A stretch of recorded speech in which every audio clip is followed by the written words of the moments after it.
What's going on, everybody? Welcome back to the Smooth Plays podcast. I'm Austin, aka Austin Plays, joined in person by my guy Dean, aka Mr. Smooth. Yes, sir. Happy to be here with my guy Austin. Let's do this thing. Hey, so yeah, we're this is a different experience. Not what we're accustomed to, but we're in the same place, so why not? Why not? Try something new, record in the same place.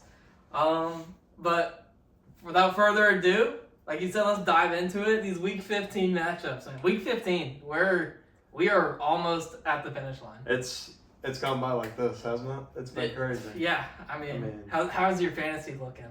Missed the playoffs. Oh no! 1 point. 1 point. 1 point decided our season. You can't make it up. It was tough, but it is what it is. All right. So Week 15 matchups is what we got for you. Thursday night matchup. Here tonight, LA Rams going into the San Francisco 49ers. Yeah, this should be a good game. I mean, this is a team in San Francisco that needs to play desperate tonight because if they lose, it's over. Their season's over. And, I mean, Los Angeles, this is a big game for them too because if they lose, if they win tonight, they'd knock the Niners out and it's just them and Seattle finishing it out. So, I don't know. What do you think about this game? Yeah, I mean, look, whether you do or you don't believe in the NFL script writers that there's a story behind the NFL season, I mean, I think the script writers, they're looking at this entire division and they're just like, how can we make it to where every single one of these teams come the final week of the season has a chance to make the playoffs? And like you said, for the Niners, this is essentially, I'm not going to say win or go home because it's not, but it hurts and essentially ends your season if you lose this game. This is a must-win game for the Niners, currently a game behind the Rams. So I think that being at home in Levi Stadium, this is an opportunity for the Niners to really wake up. They're getting healthy. They got a lot of Dre Greenlaw is back. This is going to be his first game of the year, and I'm excited. I hope to see the Niners that we've been like this defense step up the way that we've seen in the last few years, and I expect the Niners to handle business at home. Yeah, I think getting healthier, as time goes on, like you said, Greenlaw, Hufanga, they are missing Trent Williams, which is big because we know how good he is, but I just feel like I agree. The Niners, they've already lost to the Rams this year. They're not losing this game at home. They lost to them last year, but other than that, Shanahan's beaten the Rams every time at home. I like the Niners -3 tonight. Yeah, and I'm riding with you on that. I think the Niners, they're a 3-point favorite, and I think they cover that. Yeah. So we're gonna lock that one in and move on to our first game on Sunday. We're gonna do the Kansas City Chiefs going into Cleveland to play the Browns. I mean, if you look at this one, you look at the Browns and the Chiefs. I mean, again, can we just talk about the Chiefs for a sec? Because this can't be a real team. Week after week, time and time, they're 12-1. Yeah. And I saw something that ESPN posted that if every score was flipped, every one possession game was flipped, the Chiefs would be like 2-10 or something like that. Yeah, I don't think that's probably never been done before. It is insane. Their record against the spread and compared to just winning games is incredible. Yeah. And with that being said, I think this is a perfect spot for Jameis to get them boys up to at least cover the spread. I don't know what you think, but that's my initial thoughts. I mean, yeah. So my initial thought, I just can't make up in my mind. Like, first of all, it just doesn't make any sense. Literally doesn't make sense how the Chiefs are constantly... The way that they're winning these games is absolutely incredible. And I don't know if I've ever seen a team be that consistently lucky. Yeah. And, I mean, you can call it luck if you want. You can call it, they just get the job done, whatever. I'm calling it luck because I've never seen a team win the way that they do this consistently. So... I think this is a great spot for the Browns at home to pull off the upset and just win this one outright, if I'm honest. I mean, the Chiefs are a touchdown favorite. They're expected to win by a touchdown. I love, like you said, the Chiefs they really haven't covered the spread hardly at all this year. Yeah. And so a touchdown is a big spread for a team that really doesn't blow teams out. And the Browns are 3-10, but they're still a feisty bunch. They are feisty, especially with Jameis there. I mean, you look at their wins with Jameis starting, the Steelers, Ravens. The Browns get up for these big games against good teams. They almost won in Denver. Yep. If it wasn't for a late interception. I agree. I think this is the perfect spot. It's going to be cold up there. You know, weird things happen in Cleveland when they play at home. I like the Browns winning this one outright. I agree with you. All right. Hard Knocks. If you're not watching Hard Knocks on HBO, you definitely check it out because it is more than entertaining. Yes, it is. So I think I like the Browns, the potential to win outright, and I think them sitting at 6.5 point favorites, the Browns should be able to easily cover 6.5 in my opinion. Yeah, I agree. All right, moving on. We're gonna move on. We got the Bengals going into Tennessee to play the Titans. Are you gonna watch this one? No, I'm not. I'm not gonna lie. I will watch it. I'll watch when the Bengals are on offense. I'll be like, all right, the Bengals got the ball. I'll tune in for a little bit. I will not watch the Titans after losing to Jacksonville or Maxonville. Yeah, is what they're saying now. That's just a tough way to go out. Tennessee back to being the worst team in the league. Yeah. I'm not gonna lie. No, Tennessee, man. I literally can't make up words. I don't understand. I think that this game, I'm gonna tune in and watch it because, like you said, I think that the offense that the Bengals have is just so explosive and so entertaining between Joe Burrow and Jamar Chase. I mean, again, if this team isn't 5-8, like these two are front runners, I think, for MVP and Player of the Year because Jamar Chase, first off, is in the Triple Crown race right now. He's number 1 in yards, touchdowns, and receptions. Yeah. He's the best receiver in the NFL, and they're 5-8. I mean, I can't stress it enough how bad this Bengals defense is, and just continues to lose games. Like, what do you want Joe Burrow to do? Like, literally, he's not Superman.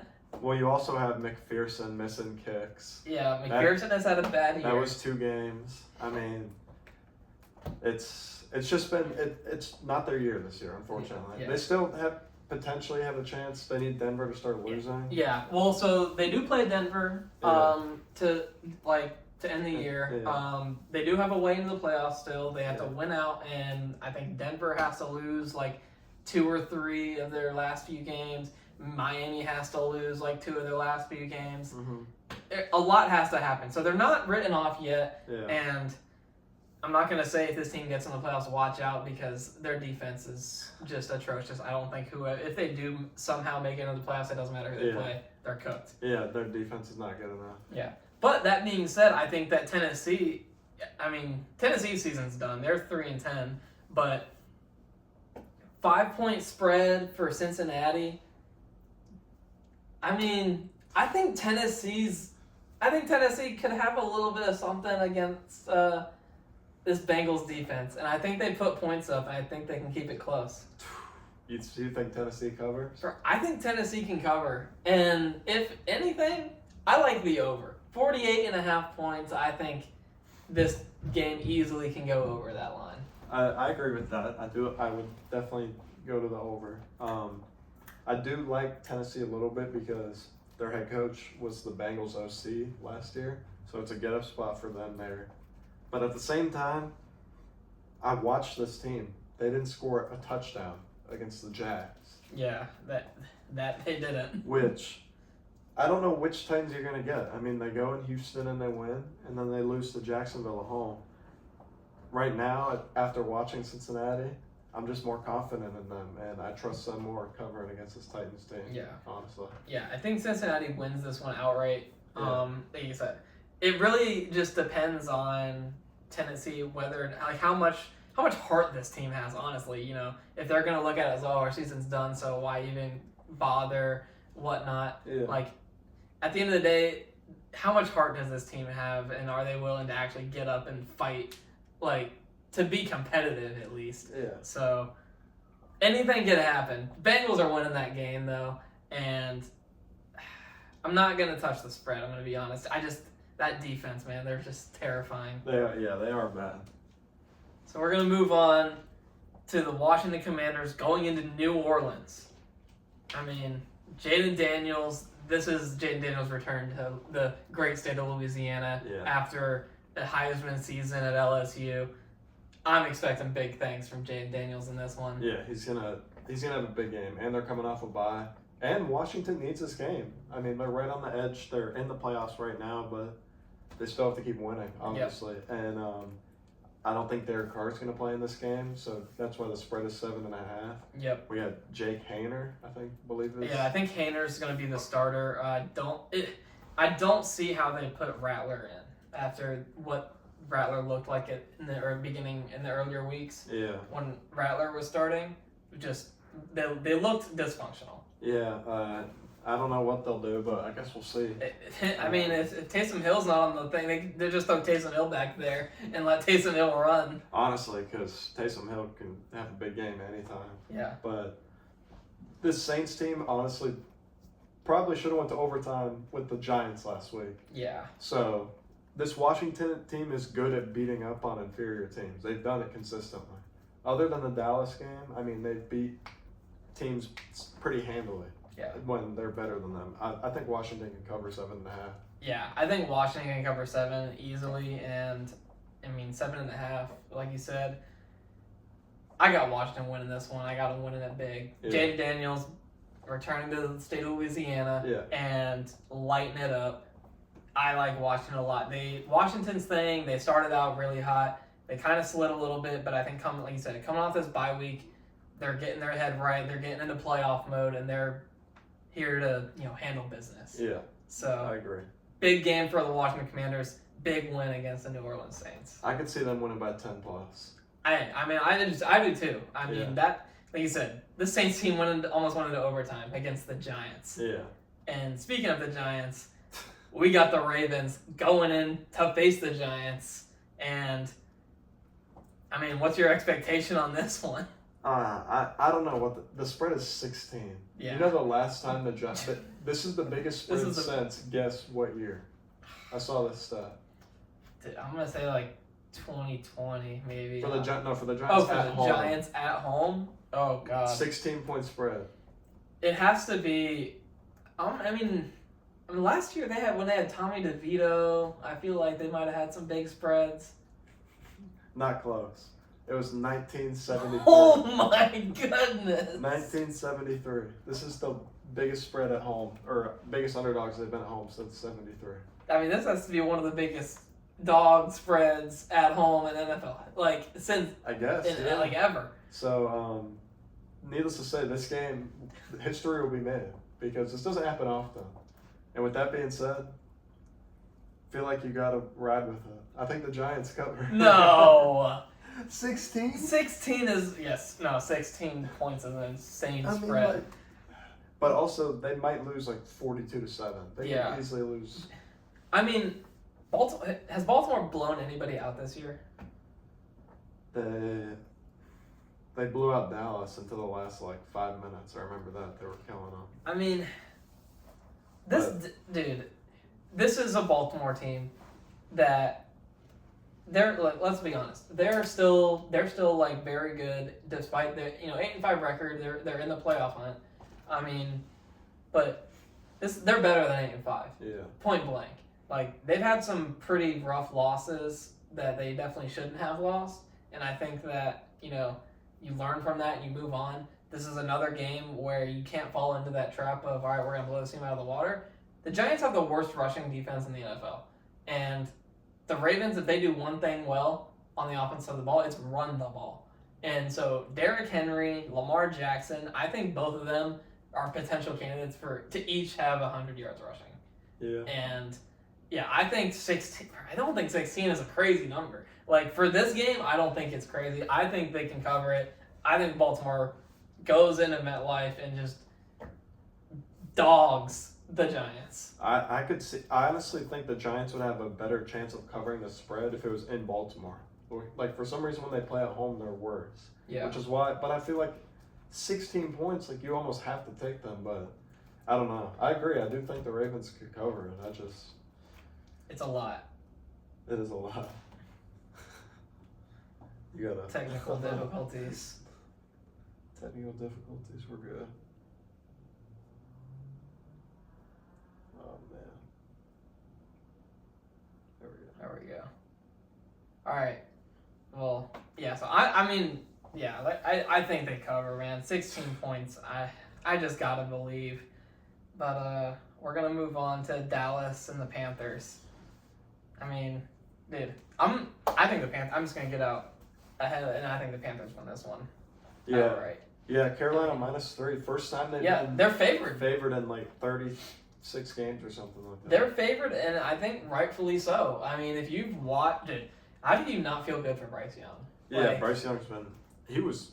They should have won that game in Philly, or at least taken the lead late. I mean, I love what I'm seeing out of Bryce Young, Yeah. and I feel very good about Bryce Young being in Carolina for at least another year. Yeah. The way that despite how the season started, the way that he's turned it around after being benched, and it's almost like an entirely new guy is out there on the field. His confidence is back. Like you can just see it, like flowing with him. You know, like it wasn't there. He's moving in the pocket like he used to. Mm-hmm. Throwing off his back foot. Almost like he's back at Bama. It is. I mean, you gotta be happy for him. But no, I agree with you because also the Panthers, they got a guy named Chuba Hubbard, who is a dog. Feasting. He is a dog. He's going insane. He's been balling. That's why he got that well-deserved contract. Leggett is nice. Adam Thielen looks like he's back in Minnesota. Yeah. I mean, no, I think Carolina's better than Dallas at this point, which is wild. I agree that Carolina is better than Dallas. I mean, also CeeDee Lamb's on the injury report. Jordan Lewis, Trayvon Diggs. I mean, this Dallas team is banged up. I mean, I expect these guys to still play, but they're banged up. And Carolina, I think they're just hungrier than Dallas. I think Dallas is just done with this year. They're ready for the year to be over and just get into the offseason to reset. And Carolina, they're still out there. They have their guys are out there playing day in, day out. Yeah, they are. And they're hungry. And also, I believe if Dallas would have won on Monday night, they would be playing still. But that muffed punt after the block was just that ended their season. Yeah. And I agree. I think they gave up because that was their season right there. All right. You think that Carolina covers the 3-point spread? I do. Yeah, I agree. I think they cover it. Moving on to New York Jets and the Jacksonville Jags. Two teams 3-10. We talked about the Jags briefly about their absolute dumpster fire of a game with the Giants, and I mean, I expect no different out of this one. Yeah, any of these 1:00 games like have. I don't think any of them have been like noteworthy. All of them are just these average teams or below average, but that means the 4:00 slate will be good. This game, I saw something. 90% of the bets are on the Jets, which is wild because we've seen how bad the Jets have been. Even though they looked better last week, I just have no idea in what direction they're going, and I need to hear what you have to say. I mean, you said 90% of the bets are on the Jets. But I kind of agree with the public on this one. I think, dude, the Jacksonville Jags are just... It's hard to label what they are because I can't make up my mind if they're a team that has guys that just aren't playing well or they don't have guys because they do have a lot of talent on their roster, but they just don't perform. I feel like they have a lot of first round guys in their starting lineup that just don't perform. Yeah. I mean, I can't explain it. I think the move in this one is to be on the Jets. I'm gonna be honest, and I know that goes against everything that we've been saying all year about the Jets since they've clearly not been the team that you thought they were gonna be. But I gotta be on the Jets on this one just because Jacksonville looks lost. They do look lost, and I agree with you because Jacksonville's coming off a win. Like, there's no way they win 2 in a row. But at the same time, how many times have we taken the Jets in a spot like this, and they don't cover, or they lose outright. Yeah. I mean, that's half. I mean, they've won 3 games. Yeah. So they haven't won a lot of games. Both teams are 3-10. Yeah, I mean, I hear you. That they're 3-10 for a reason, and dude, it's got to be the Jets. Like 3.5 points. I think they cover the spread too. I'm gonna be honest. I think they just got more guys. They got more guys. They're healthier right now. The Jets can't lose this game. They're too good talent-wise, they're too good. I mean, whatever. Yeah, Jets. This is the last time ever. Last time we're taking the Jets. If they lose this one, Dean might not bet on the Jets all year next year. For real. I won't. All right. We're going to move in to our next game in our 1 o'clock slate. This is the last of our 1 o'clock slate. Miami Dolphins going into Houston. 6-7 Dolphins, 8-5 Houston. What are our thoughts on this one, Dino? This is probably the best game on the 1 o'clock slate, wouldn't you say? I mean, easily. I think there's this one and the Kansas City one just because I know that Kansas City game is going to be a 1-score game. Yeah, because Jameis is just going to go. Jameis is not going to let us down. He's going to be in the locker room, pregame hype. I agree. And we're going to be good to go. I agree. But this game should be fun. I mean, Miami, normally you fade Tua against good teams, but this one's it'll be inside, so it's not going to be cold or anything. That's normally the best time to fade him. Yep. I think Houston can get up here, but Miami's solid, so I'm not sure. I really don't know right now. I'm thinking about it. I mean, yeah, I think, look, Miami is a solid team.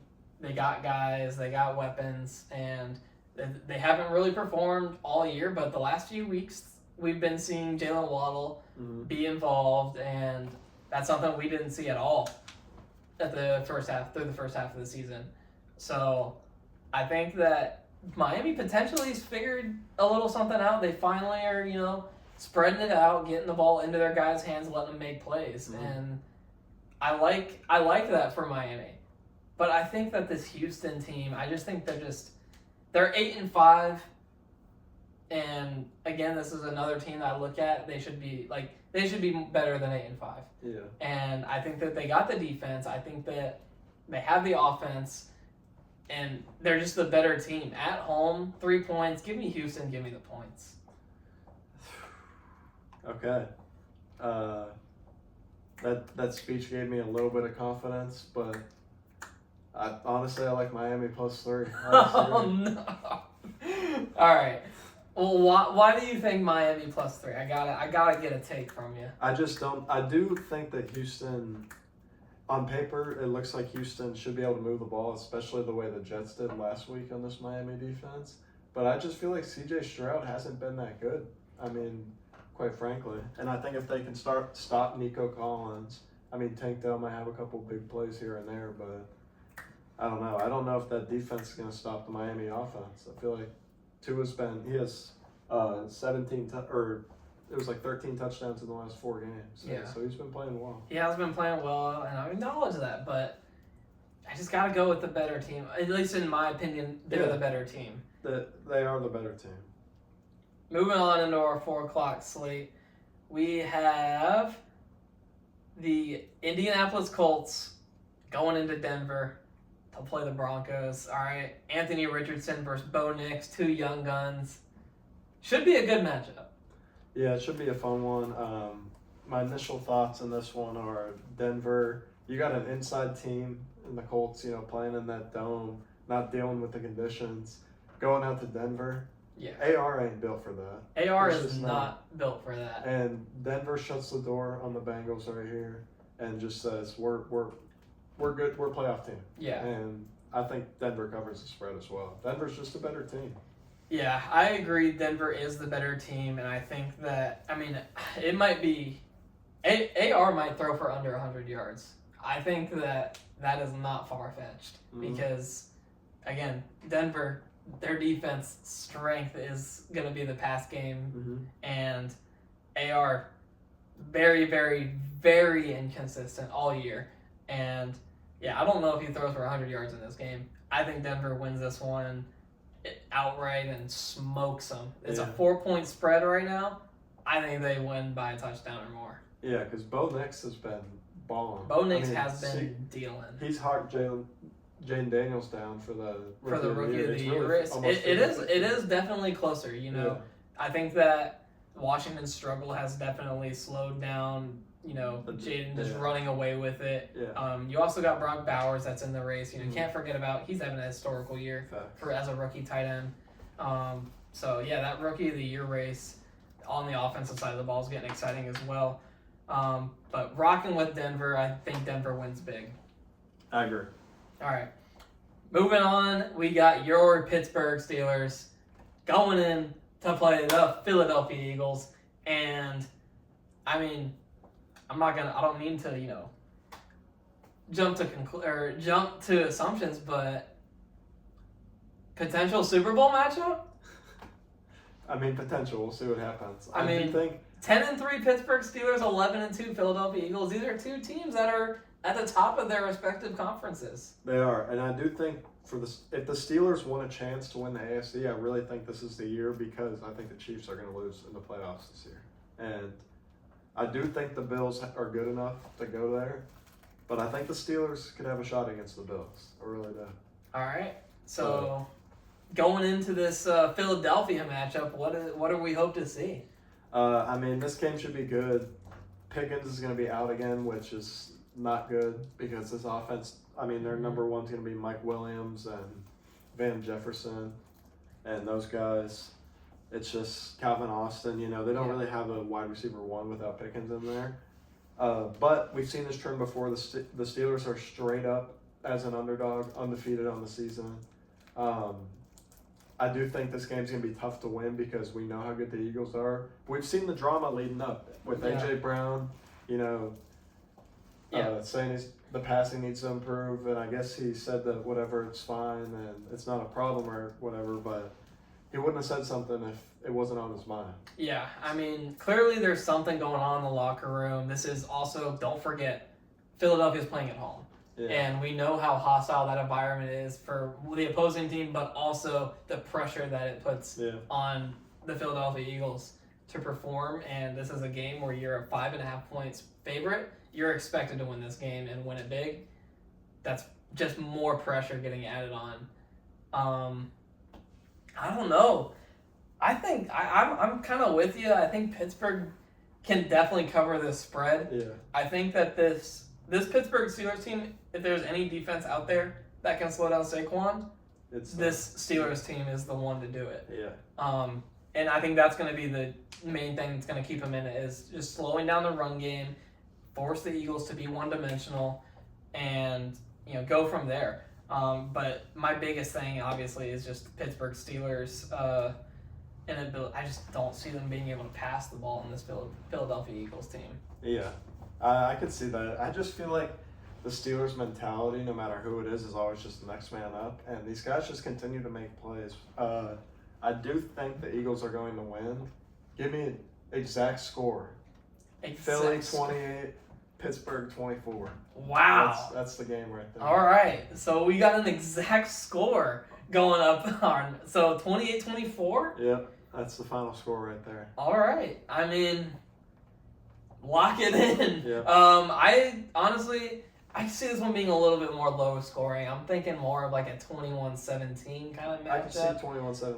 So I think this is going to be low scoring, but I think Philadelphia wins it. But I think Pittsburgh can keep it close. I think that defense, Mike Tomlin's going to have that defense ready to go, and the defense is going to understand the assignment. Mm-hmm. With Pickens being out, the offense is not going to be able to put up as many points. That defense has to step up, and I think they'll do that to keep it close, but ultimately still fall short. Yeah, and if you do think the Steelers can, keep this game close, probably the best game script is them just mucking it up and keeping it sluggish. So, yeah, I could definitely see it being lower scoring. You might be right. All right, and we're going to move on to another potential Super Bowl matchup, the Buffalo Bills going into Detroit. I mean, this is just everything that you want to see right now in the NFL. Yeah, this is an elite matchup, and I'm definitely going to have both the game we just talked about and this game on at the same time because I got to be watching both of them. Yeah, I mean, why these two games are on at the same time is just disrespectful. Make these primetime games. Come on. Yeah. I mean, 10-3 Buffalo Bills with arguably the front runner right now for MVP, Josh Allen, and then probably one of the best offenses. This is the best offense since The Greatest Show on Turf. This game should have been Sunday Night Football. This should have been Sunday Night Football, absolutely. Yeah. But I mean, yeah, I think this game, the Buffalo Bills just came out of a game where they scored 40 points each. Yeah. We might have another one on our hands. Yeah, because these offenses are both very good, as we know. I feel like the Bills kind of coasted through the first half against the Rams, and then the second half they were like, all right, we got to win this game. And unfortunately, it was just too little too late. Yeah. And the Lions, as we know, at home are the best in the league. Yeah. They lost one game at home, but like we would argue that they probably have the best home field advantage with Jared Goff in the dome. I mean, yeah, it's what Jared Goff and this Lions offense is doing is incredible. Yeah. And their defense is no slouch either. Yeah. I mean, I look at this one, I see this one being another high-scoring matchup, despite both these defenses being solid just because how explosive the offense is. I just think that Jared Goff is a little bit more consistent, and this Lions offense is more consistent than the Bills offense right now. Okay. And especially the Bills coming off of a loss. I think they slip again, and I think they fall short, and they drop 2 in a row. And I got Detroit winning this one and winning this one by a field goal. Okay, I like that. I can see that happening for sure, but I disagree. I think the Bills are winning this game outright because the Bills are still playing for that 1 seed. And don't forget, the Vikings are only 1 game behind Detroit, even though they only have 1 loss. So they're right on their tail. I just think Josh Allen is going to have another monster game. And the Bills can't afford to lose another game if they want that 1 seed. And they're going to go into Detroit and take down the Lions. The Lions' defense is injured. Josh Allen for MVP, baby. Hey, we'll see what happens. That's going to be a great game regardless of what happens. So yeah. I'm just excited to watch it. Moving on, we got the New England Patriots going into Arizona, and just getting into this one. I mean, Arizona, man, they're such a flip-flop team. Yeah. Like, they play really good against these good teams. They win a couple, they keep them close, and then they play these teams that aren't really on the same caliber as like a top-tier team, and they just kind of stumble and can't really find their footing. Yeah, well, they've lost 3 in a row, 2 of them to Seattle. Just proves Seattle's the better team. Yeah. And Arizona's just disappointed. I think both of us. You know, I thought they could really take a hold in the lead of that division and go win it, and they just have not shown up the last 3 weeks. And they're getting 6 points here against the Patriots at home. Yeah, 6 points is kind of insane for a team that is very, very underwhelming for what we thought they were going to be. Yeah. But this is a New England Patriots team that also is very, very underwhelming. Yeah. But Drake May is the quarterback of this Patriots team. Mm-hmm. We both like Drake May.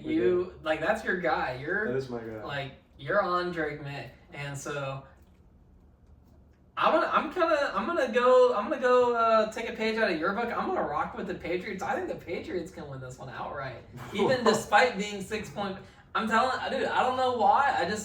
My gut tells me you can't sleep on the Patriots in this one. Honestly, you might be talking me into it because I don't disagree with you. Because this could just be the Cardinals continuing this. You know, Call of Duty comes out and then they just go down a hill. And I don't know. They've been really disappointing. I mean, they played Seattle twice and played Minnesota. The Pats. I'll take the Pats +6, but I'm not going to take them to win. All right. I mean, yeah. I'm taking them. They're my dog of the week. Okay. Yeah, I think the Patriots can win it straight up. So yeah, definitely. If anything, Patriots plus points in this one. But I think they can win it outright. I think that the Arizona Cardinals they said they dropped 3 straight and then they make it 4 and they're right back into right in the middle of mediocrity once again. We're right where you don't want to be. Exactly. So, yeah, give me the Patriots in that one. And then this is the last one of our late window. We got my Tampa Bay Bucks going into LA, cross-country trip to play the Chargers. And I know what you think about these cross-country trips. I think this one being the later window, though, does help us. It doesn't mess with our timing as much. And, I mean, let me hear what you have to say. I agree with you. I think then it being in the later window will help the Bucks. I do think I want to see if Ladd is going to play. He is questionable. Herbert's questionable. Depending on how if they're both 100%, man, these are two, honestly, in my opinion, pretty good teams. I think the Bucks are a solid team. I think we both think they can win the NFC South, and this is a big game for them. To continue, hold the lead in that division. And the Chargers also need it too, though. Yeah. So this can be a good game. With that being said, I think at home, Harbaugh, I think the Chargers can win this game. I really do. I think their defense is good enough to Baker's a little bit turnover prone at times, and I think they can make a couple plays on defense, run the ball well, and win this game. Baker has been turning the ball over a little bit more as of late. I think forcing some throws that he probably shouldn't, which is going to happen in the season. But I don't think it's anything to freak out about. I think that Baker is still, I kind of want to say elite. I kind of want to say that he's an elite quarterback in the NFL right now. I mean, the fact that they're 7-6 right now with the injuries and stuff that they've had on the offensive side of the ball, I mean, just kind of speaks to the resilience of this team. And we're getting healthy again. The Bucks, I think they win this one outright. I mean, you can call it bias if you want, but I think they win this one outright. The Bucks really take grab of that number one spot in the NFC South.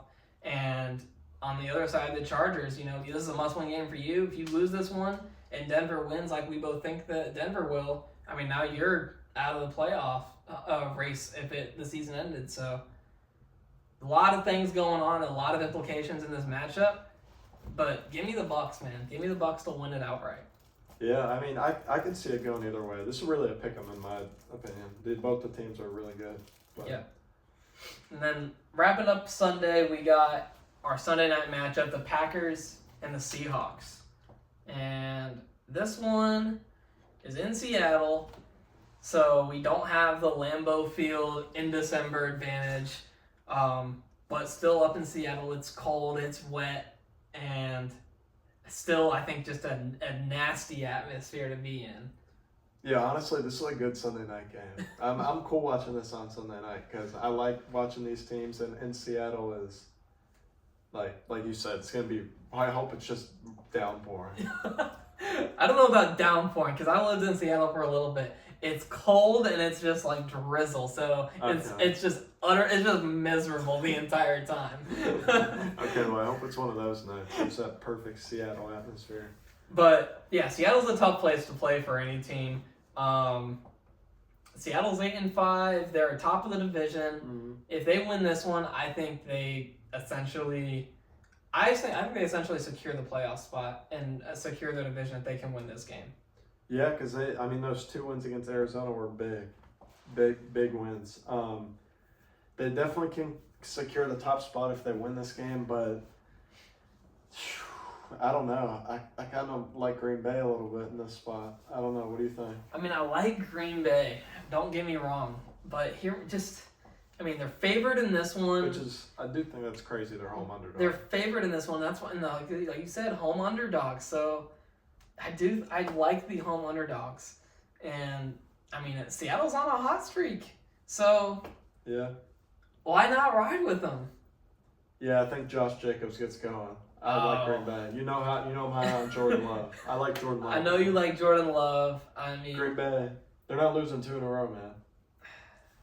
We'll see. I can't go against the home dog in a must-win game for the Seattle Seahawks, and so give me Seattle to win it outright. Another dog win. I think I've had like 4 or 5 underdog, just straight up winners in this one. It's gonna happen in the NFL. All right, moving on to Monday night. We do have 2 matchups Monday. First one, we got the Chicago Bears and the Vikings. Divisional game, but no implications whatsoever. I mean, this is really just more so on the Vikings. Thankfully, it's Monday night, so they can kind of see what happens in Green Bay or in Seattle and Green Bay. Yeah. To kind of know what needs to happen. Yeah. But regardless, this is still a divisional game. You're gonna play your divisional games hard, and you can't lose this game if you're Minnesota. Yeah, they definitely can't lose it, but 7 points in a divisional game is a lot. I know the Bears looked terrible last week, but that was going all the way to San Francisco against a Niners team who was desperate. Yeah. I just think 7 points. I think the Bears can, be down 10, maybe kick a field goal and at least get it to 7 late. Yeah. I don't know. What do you think? I mean, I think that this Bears team is 4-9 for a reason. They're not a good team. In Minnesota, you're sitting at 11-2, right? You were red hot to start the year. You kind of slowed down. We saw Sam Darnold maybe not as hot as he was when he started, but the last couple weeks he's kind of turned back into that Sam Darnold in the Minnesota Vikings offense we saw at the beginning of the year. Mm-hmm. And Justin Jefferson and Jordan Addison they're a top wide receiver duo in the NFL lately. Yeah. I mean, both of them had 100 yards and at least two touchdowns last week. Yeah. So they're dogs, and I got the Minnesota Vikings winning this one big. Yeah, I could see that playing out. I just feel like we've seen this Bears team get up they went into Detroit and they couldn't even get a field goal attempt off, but they still covered 7 in that game. This divisional game in Minnesota, I think they can cover 7. All right, so I'm on Minnesota winning this one big. You got the Bears covering, and wrapping it up. Our last game of the slate, our second Monday night game. What a crapshoot! This is a Monday night game. Atlanta Falcons going into Las Vegas to play the Raiders. I mean, this is a similar situation as to the Bears and Vikings. The only implications in this one, again, this is really just leaning on Atlanta. You get to see what happens to Tampa Bay in that NFC South division, and whether or not you still got a dog in the race, essentially. So yeah. If Bucks lose, this is a big game for Atlanta. If they win it, you're just like, all right, this is a must-win game. If we lose it, we're done. Yeah. Atlanta, I like how you said, who was the team that you said looked dead? Look dead? And they just quit. The Cowboys. The Cowboys, yeah. Atlanta's still in the race, and they just looked at. It's not even that. Kirk Cousins' last 4 games, 0 touchdowns, 8 interceptions.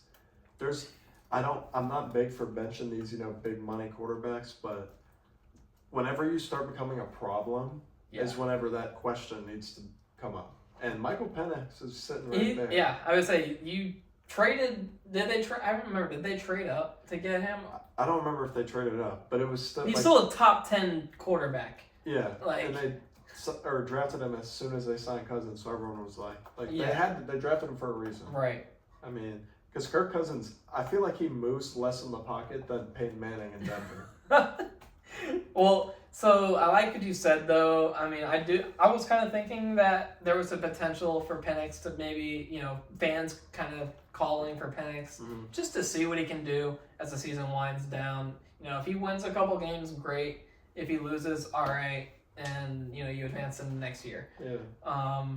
We haven't seen anything as far as Kirk Cousins being benched. I don't see him getting benched this week. I think if they lose this one and the Bucks win, I think there's a very real possibility that he gets benched and then we see Penix.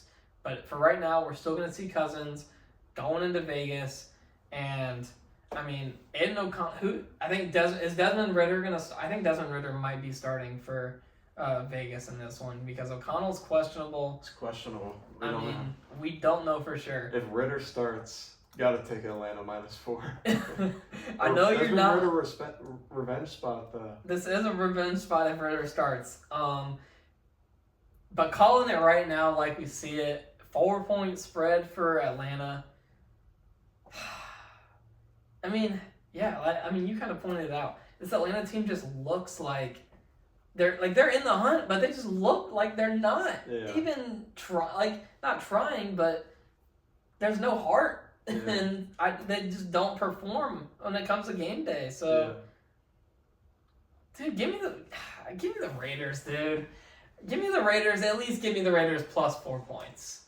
I agree that Atlanta's just not good, but I have to imagine that Bijan Robinson himself can cover 4 points against the Raiders. Yeah. Especially if Desmond Ritter's starting. If O'Connell starts, I'm on Vegas, but if Ritter starts, I'm on Atlanta. I have to be. I don't. If Ritter starts, I have to be. I mean, yeah, it's a toss-up. Both of these teams are bad. Yeah, they are. I mean, Atlanta has the worst pass rush in the NFL. They're gonna get no pressure on the quarterback. Brock Bowers. Like, if I was gonna bet on anything in this game, Brock Bowers is getting 100 yards. Like, what about Kyle Pitts? Kyle Pitts and Brock Bowers don't deserve to share the same field because that's how much better that Brock Bowers is than Kyle Pitts. Yeah. I mean, I'm not even gonna get into that whole debate. But that wraps up our Week 15 matchups. A lot of good games, some potential Super Bowl matchups. Mm-hmm. I know I gave you my dog of the week in the New England Patriots. If you had to pick a dog of the week, I mean, what are you thinking? I mean, I guess my dog would be Cleveland. I think Cleveland can win outright. Yeah. I like that. I do think that Cleveland can win outright. Do you have a lock of the week in mind that you felt good at, that you felt real good about? Honestly, there's the one I feel the best about looking at these matchups is Washington to cover. I think Washington's gonna beat New Orleans up. The Riz effect is gone by now after that Giants game. Especially their Carr's not playing. Yeah, I mean, I hear you. I'm gonna go down to Denver. I think Denver is gonna be my lock of the week. Just winning this one outright against the Colts because they're just leaps and bounds better than what Indianapolis has been all year. So that's our picks. I mean, you got anything else you want to add before we wrap it up? I got nothing. Ready for this Thursday night game. Hey, Thursday night should be a doozy. We're excited to see it. But all that said, we appreciate y'all stopping by, listening to the Smooth Plays podcast. Make sure y'all leave a like, comment, subscribe, and then share with a friend. We don't know if we'll be doing this again anytime soon, so we'll see. But with all that said, we'll see y'all in the next one.